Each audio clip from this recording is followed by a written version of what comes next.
However, it does have a fan that helps the combustion and processes drawing in the air and making the fire burn hotter.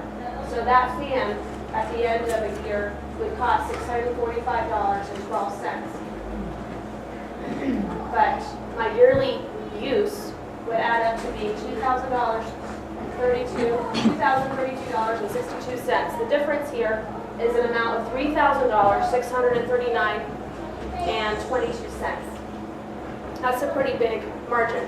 And remember that some people, before they come into using a wood boiler, are using even, more expensive heating sources like propane or gas. And so their difference between what their yearly cost was before and after is even greater. So ours is not as high because we already were using wood, but it's still quite a bit of difference. So the next thing I looked at was, realistically, what are the pros and cons of using gasification? I didn't want to paint an overly cheery picture. So the first thing we look at, of course, is the initial cost. And the purchase price of the model E250, which would heat a small city block, is $13,895. And I went ahead and asked them what the model E500 would cost, even though it was much greater than what my house and the Regal house combined would need, because I was looking at down further. One of my other cons is there's no automatic feed systems for the smaller scale boilers, which would mean we would still have to stoke the stove ourselves. And looking at these two houses, my house is 5 women, and the Regal house has mainly women. Pastor Gentry is traveling a lot. I didn't want to rely on a stove that would have to be stoked by the ladies. So I went ahead and asked what the E500 would cost, and it would cost $21,500. And the shipping estimate, unfortunately, my sources with AHS did not get back to me with my repeated phone calls and emails. So I don't have that estimate for you. But I know it would be quite expensive because the E500 doesn't cost, but the weight is 450 pounds, and it's 90 inches high. And that's quite a big bulk you're shipping up from Pennsylvania, which is where AHS is located. And then we have the installation costs. Who has testimony number 5? If you would come up and read that.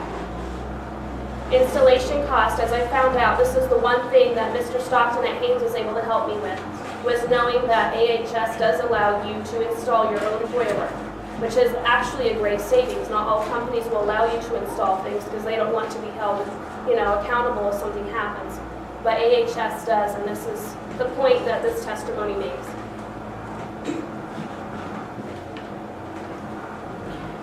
I struggled for 3 years to get a burn time longer than 8 hours out of my old wood-door wood boiler. I knew it was time for a change. I called Jeff at AHS and he answered all my questions honestly and was not in a rush to get off the phone. As a result, I bought a 2055 multi-fuel boiler from AHS and I could not be happier. I installed the boiler myself and that meant I had a lot of installation questions. Jeff once again answered all my questions and seemed happy to do so. Service after the sale is very important to me, and that is just what I got from AHS.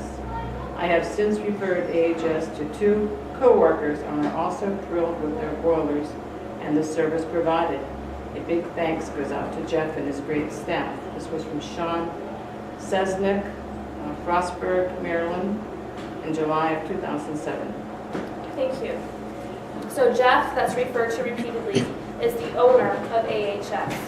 And he was willing, the owner himself was willing to talk to these people and help them with their boiler installation over the phone.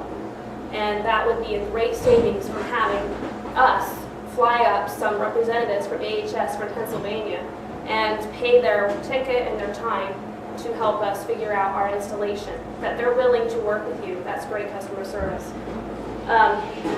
And the thing I want to now point out about the actual purchase price is that what I discovered from my spreadsheet, if you want to look back on that, is that if there were 10 people with houses with the same energy need as mine, after a year of saving $3,639.22, we would have $36,392.20, which would be ample to cover the cost of the boiler that we would be putting in.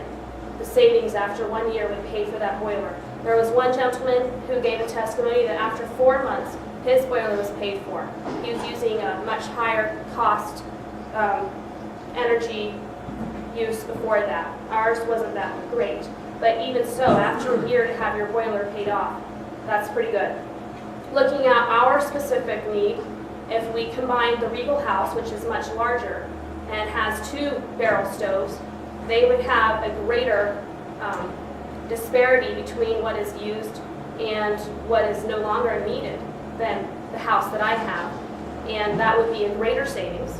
And you look at the savings between those 2 houses with wood alone, that's wood that Regal Enterprises could take and sell to customers at a greater cost and a greater profit, therefore.